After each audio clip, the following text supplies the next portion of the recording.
Што има ново? Што има ново? Денес во Што има ново гостинка е Уранија Пировска, извршна директорка на Хелсиншкиот комитет за човекови права. Здраво, Уранија. Што има ново во Хелсиншки комитет? Па она што е ново, старо, е дека Хелсиншкиот комитет оваа година полни 30 години од своето основање. Јубилеј кој што ние посебно ќе го одбележуваме 2 дена следната недела со неколку настани.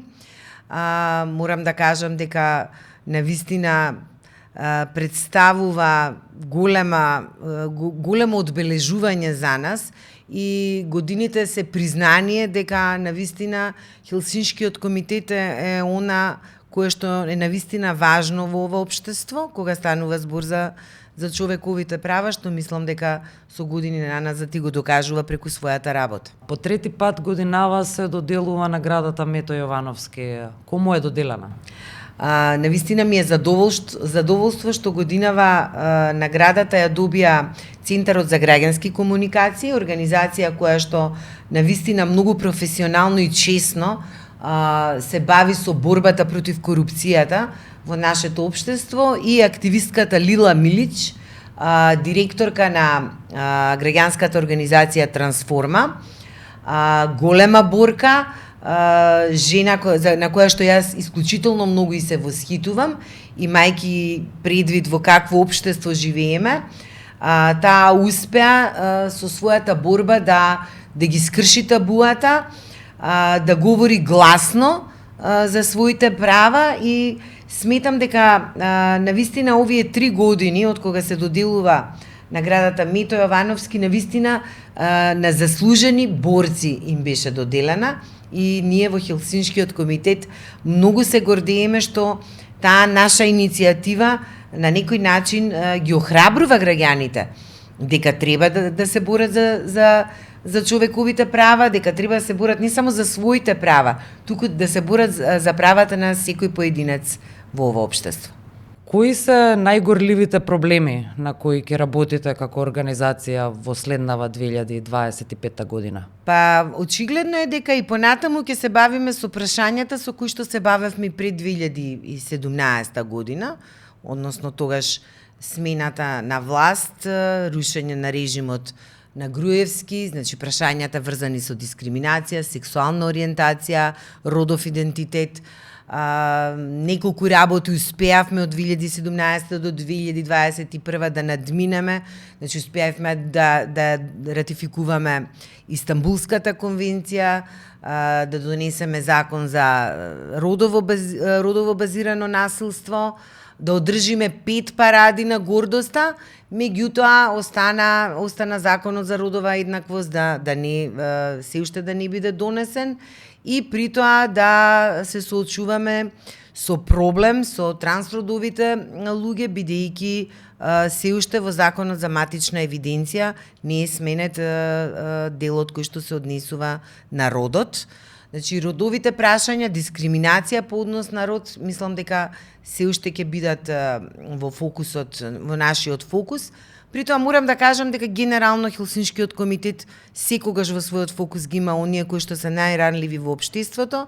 Со доаѓањето на власт повторно на ВМРО, односно десно ориентирана партија, ние бевме спремни дека ќе се соочуваме и понатаму со проблем токму во овие области. Последниот предлог на Министерството за образование и наука за измени на Законот за основно образование ги брише родов идентитет и сексуална ориентација како основи за дискриминација.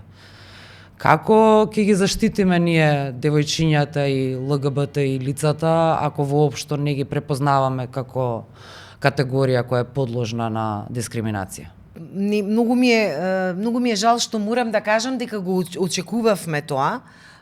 Законот за образованието кај нас е една од работите кои што сериозно не загрижува, бидејќи сите стереотипи, предрасуди со кои што се стекнуваат децата и понатаму, возрастните луѓе токму почиваат во основите на нивното да речам, растење и постоење, тоа е образованието.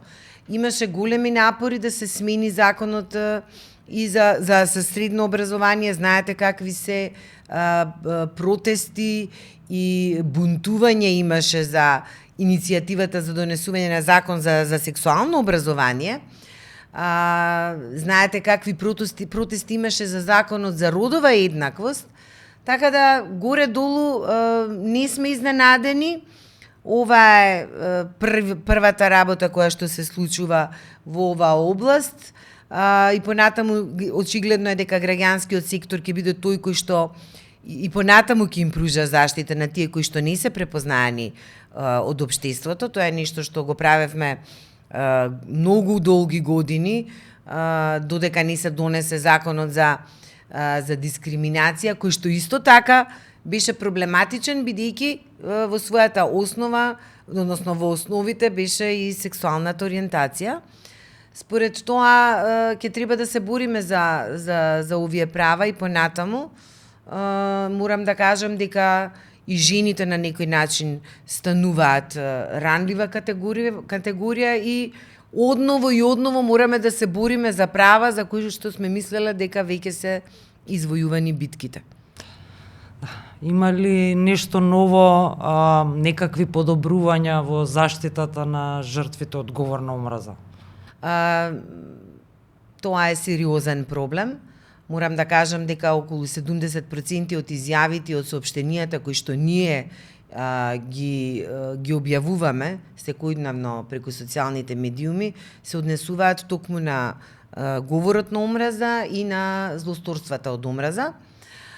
За жал во Македонија има само 5 пресуди за говор на омраза, што е смешна бројка ако се има предвид дека секојдневно сме сведоци на говор на омраза кој што се шири по сите социјални медиуми. Тоа е прашање за кое што се бориме со години наназад, но за жал мислам дека не постои. Не можам да кажам дека постои незнаење од страна на оние кои што треба да одлучуваат за тие дела, но мислам дека како да не постои волја и како да не се перцепира колку овој феномен е всушност погубен. Заради тоа што, знаете, говорот на омраза продуцира дела од омраза. А кај нас, бидејќи ние имаме 2 платформи, едната на која што се регистрираат инцидентите и кривичните дела од омраза, другата на која што се регистрираат делата, односно говорот на омраза, податоците се исти.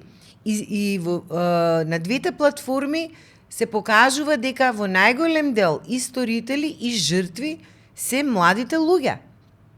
Тоа значи дека неспречувањето на говорот на омраза само го продлабочува јазот и највеќе помеѓу младите луѓе од двете најголеми етнички заедници во Република Северна Македонија, македонската и албанската. За жал, најголемиот дел на случаи на говор на омраза се врз основа на етничка припадност.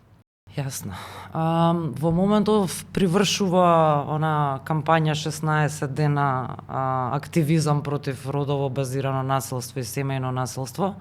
На какви иницијативи ќе работи конкретно и работи Хелсиншкиот комитет по ова прашање? Хелсиншкиот комитет години наназад работи на родови прашања и особено обезбедување на правна заштита на жртвите од родово базирано насилство. И тоа не е проектно, активност која што ние проектно ја работиме, бидејќи ние имаме бесплатна правна помош, ја даваме за граѓаните секојдневно. Жртвите од родово базирано насилство многу често се обраќаат до нашата канцеларија. Ние ги придружуваме кон институциите, им помагаме, значи во тој лавиринт на постапки. Доколку имаме средства, дури некогаш им пружаме и правна заштита, значи адвокат. Но она што е ново и што планираме, што ќе го почнеме од јануари 2025 и што ќе почнеме, значи, да ги регистрираме фемицидите. Поддржани сме од мисијата на ОПСЕ во Скопје. Ќе имаме, значи, сега трета платформа, тоа ќе биде платформа на која што ќе се регистрираат фемицидите заедно со мрежата за борба против насилство на жените.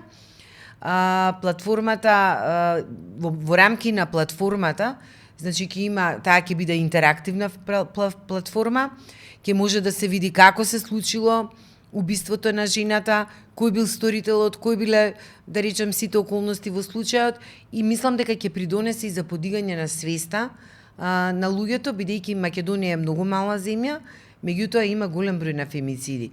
И она што е поразително е дека во речиси секој случај на фемицид ние сме констатирале дека оние што првично требале да проценат дека може да се случи убиство на жената, не ги преземале тие мерки што им стоеле на располагање. Тука најчесто значи станува збор за пропусти сторени од страна на Министерството за внатрешни работи и Министерството за труд и социјална политика.